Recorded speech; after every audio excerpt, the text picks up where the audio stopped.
Will Anthony Joshua choose loyalty or money? Hello and welcome to Fit to Box. I'm Coach Simon, and here on Fit to Box I bring you all things boxing equipment and boxing related. And today I've got a topic that I'm going to talk about, and that is with the impending Zuffa takeover of professional boxing, what will happen when it comes to AJ. AJ has got a choice, and that is that choice that Nigel Benn's son, Conor Benn, has already made, and he chose money. AJ has got to decide whether or not he is tempted by the huge amounts of money that Zuffa Boxing are going to be offering him, or whether or not he sticks to his loyalty to Eddie Hearn and Matchroom. So in the red corner we have loyalty, and that loyalty to the relationship and friendship that he has with his promoter from Matchroom Promotions, Eddie Hearn. Or in the blue corner, does he take the huge, vast amounts of money that are being offered by Zuffa Boxing, Dana White, and obviously Turki Al Sheikh behind all of that? Currently in boxing there is a massive power play that is underway. AJ is a very smart, very successful heavyweight boxer. His personal and his business relationship with Eddie Hearn up to this point has been super solid, and now obviously there'll be some big money offered to him. He's been offered it already, and I think he's sort of knocked it back, but that doesn't mean to say that more money isn't going to be offered in the future, because Zuffa Boxing is going to want to tempt AJ over to them. They're also going to want to get one over on Eddie Hearn. Dana White, Eddie Hearn seem to have this sort of personal rivalry at the minute, but Dana White is backed by the huge Saudi money that comes with Turki Al Sheikh, and that insane amount of money that means that most people are going to be bought, most people are going to buckle under the pressure of the amount of money that is being dangled in front of him. At the minute, Zuffa Boxing is trying to buy all of boxing's top stars. And the reason for that is not because they want a selection of stars on their roster, they want to take over. And boxing finds itself in a bit of a position of its own making, because after years of promoters, sanctioning bodies, all arguing and fighting to be top dog, the new dog in town is Zuffa Boxing. And Dana White, backed by the Saudi money, means that they've got huge leverage when it comes to the direction that boxing is going to take. In the past, big fights have not been made because of sanctioning bodies or because of rival promoters. And when Turki Al Sheikh first came to boxing, it was really great because he was able to get rival promoters like Eddie Hearn and Frank Warren, get them working together on huge promotions. And there has been some fantastic bills since Turki Al Sheikh got involved in the sport of boxing, and I've been loving it. But it does seem like that time now of those relationships of working with the existing promoters, it does look like that's over. It looks like Dana White is going to be Turki's man, and then Turki doesn't need the promoters or even the sanctioning bodies like the WBC, the WBA, the IBF and the WBO. No longer needs those sanctioning bodies, so he's sort of casting them aside, and they're trying to forge a path with Zuffa. Before Turki got involved, the big fights weren't actually happening, or it was taking years and years for them to happen. Also, we've got multiple champions through the sanctioning bodies where you'll have one weight division and you've got 4 different champions. What they want to do through the Saudi money is they want to have one champion when it comes to each division. They also want the best fighting the best. They want less weight divisions, and they want a clear champion for the public to say, yes, that is the heavyweight champion of the world. I, like many people, thought that Turki Al Sheikh was the saviour of boxing. I thought it was all going to be fantastic. Everyone was getting on, the big fights were being made, the boxers were making lots of money, the promoters making lots of money, and it was all looking fantastic. But it now looks like this power play is underway, and it's all coming to a head with the AJ versus Tyson Fury fight. AJ is of course contracted for this fight with Eddie Hearn and Matchroom Promotions, and Tyson Fury is contracted to Frank Warren through Queensberry Promotions. Turki Al Sheikh has a huge input about this fight. They're already talking about whether or not it's going to be in England or whether it's going to be in America. Obviously, us Brits would love it if it was in the UK, but I understand that he who has the money is the person that's going to decide where this fight is going to be. So if it makes more sense to be in America, then they will take it to America, no doubt. I know they're talking about times, they want it to be later so it can accommodate the American audience as well as the UK audience. But of course, here in the UK, we prefer it if it was like 10 o'clock of the evening. Obviously, that's not going to suit the American audience, and that's not going to suit Turki Al Al Sheikh, and he is the money, so he will decide where this fight ends up. So when it comes to that money, first of all, we saw the relationship between Conor Benn and Eddie Hearn, and it was a tight relationship in that Conor Benn went through his drug problems in terms of trying to clear his name, and Eddie Hearn stood on many hills and defended him over quite a few years. He even lent him over £500,000 during the times when Conor Benn was struggling. He stood by his side when many promoters would have sort of cast him aside. Eddie was super loyal to Conor. Unfortunately, what happened was as soon as Dana White turned up with some cash, $15 million, suddenly Conor was gone. Okay, and he didn't even give Eddie the courtesy of a phone call. And I think that's what wound up a lot of people, the fact that because Eddie had stood by Conor so much over those years and during that sort of drug period, that it was really bad that he didn't even phone him to say, look, I've had a fantastic offer and you only get one career and there's no way I can turn it down and I'm doing this for my family. So I think he should have made that call. In saying that, $15 million for a boxer of Conor Benn's ability and status is a huge amount of money and very difficult for him or anyone to say no to. After that, of course, Eddie Hearn, understandably very bitter about that situation. Another fighter that has gone to Zuffa from Eddie Hearn's camp is Johnny Fisher, a very limited heavyweight boxer from Britain. Nice guy, good, comes across well on social media, but he's not the best in the world. He's been tempted.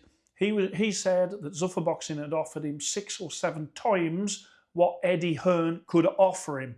And Eddie took the view that, it's a great opportunity for Johnny Fisher, given, his skill level. And he said to Johnny Fisher, yeah, I don't blame you. Fair enough. Take the money, secure your family's future. So he was bitter about Conor Benn. With Johnny Fisher, I think he was a little bit more reticent because he couldn't understand that this really is the cash-in moment for Johnny Fisher. And AJ has been approached already, and AJ sort of said to Eddie Hearn, what do you think? I'm being offered. And he's been very transparent, I think, when it comes to the offers that are coming through from Zuffa. Obviously, Eddie Hearn is not going to want AJ to go to Zuffa. But the amounts of money that are going to be offered to him, that is the question. Can AJ resist the number? It already looks like Fury has been tempted.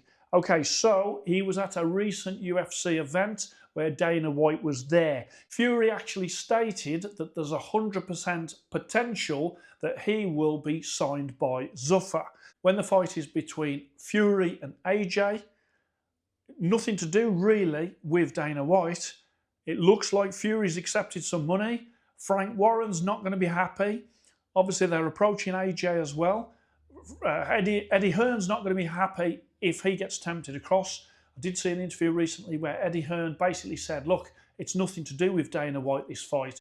I think they will have a further meeting where they're trying to decide where this fight is going to be. But it looks like Fury is signed, and it looks like that there's going to be huge pressure on AJ to sign as well. Obviously, Frank Warren will be furious, and Eddie Hearn at the moment, he's going to be really annoyed because they've worked together with Turki Al Al Sheikh for so long, and it's really been a successful partnership. But now it does look like the man who Turki is backing is Dana White, not Eddie Hearn or Frank Warren. Usyk recently has vacated all of his belts. Again, another interesting twist. He's talking about one last dance. At one stage, he wanted to fight Verhoeven, which he did do. Then he was wanting to fight the winner out of Dubois versus Wardley. And then he wanted a final one against Fury.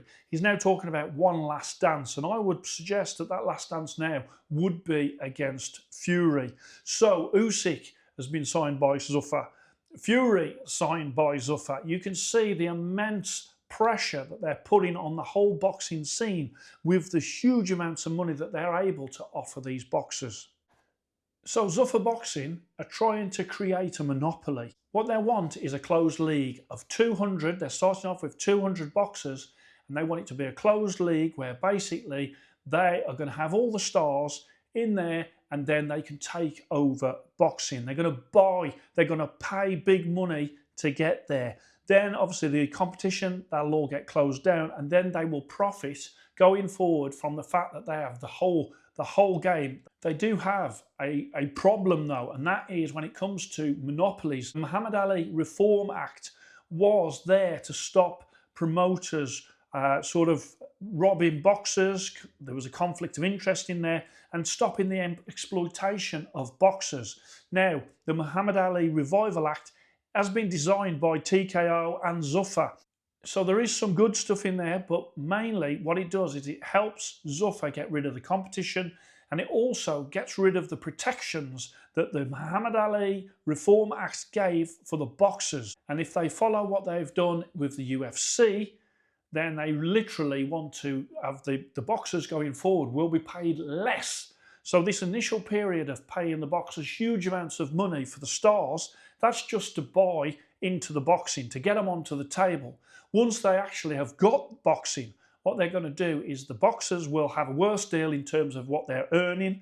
Obviously, the profit will be made by TKO and Zuffa Boxing, and the boxers are not going to have the same rights that they have now. So it's all encompassing this as to what will happen with boxing going forward.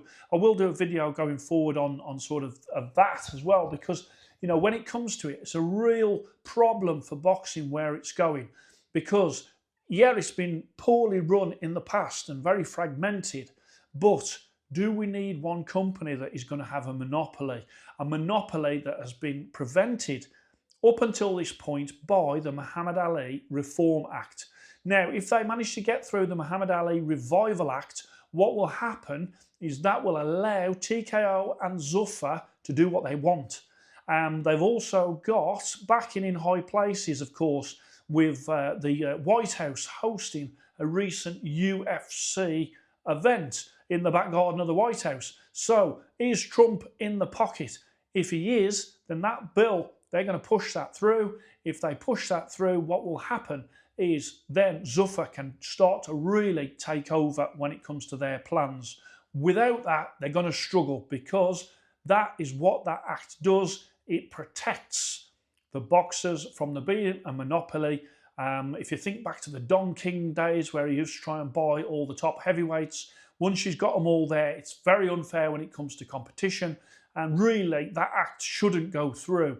Whether or not it will, I think money may do, as it always do the talking, and we may see that that will go through, and that will clear the way then for Zuffa to do what they want. So, as you can see, the whole picture is forming. You've got pressure on AJ from his promoter, that obviously he's looking for loyalty, in the same way that he looked to Conor Benn for loyalty. The thing is, when there's huge amounts of money involved, boxing is a very dangerous sport. It's also a short career. And when everyone else around, Usyk, Fury, are accepting huge amounts of money to be part of what Zuffa is doing, AJ is going to be under increasing pressure to jump ship from Eddie Hearn and move across to Zuffa, whether that's for one fight or a series of fights. The pressure is on, and the money involved. If they can offer ridiculous amounts of money for Johnny Fisher, imagine the amounts of money that they will be offering to Anthony Joshua. And it really is going to get that personal thing between Dana White and Eddie Hearn. I think Eddie Hearn is going to be really, really struggling to compete with the huge amount of money that is going to be offered. I do hope that AJ goes about it in a totally different way to Conor Benn. That he's not just going to go and no phone call and no explanation, but he will be under pressure. And I would say under that pressure, personally, I think that despite how great a relationship AJ has with Eddie Hearn, I think that money will turn over in the mind of Anthony Joshua, and I do think that at some point he will sign for Zuffa. I'm hoping for Eddie Hearn's sake that they can retain their friendship, that Eddie Hearn can see that it's an offer that AJ is not going to be able to refuse. But also, I do think that AJ could easily cut Eddie into a deal because he is under contract to Eddie Hearn at the minute. Frank Warren, obviously, if he's got a contract for Tyson Fury and that gets broken in any way, then Frank Warren isn't a stranger to going to the courts to enforce what is rightfully in place in his contracts. And Eddie Hearn, of course, is in the same position. But let's see what happens. It's a very interesting time in boxing at the minute.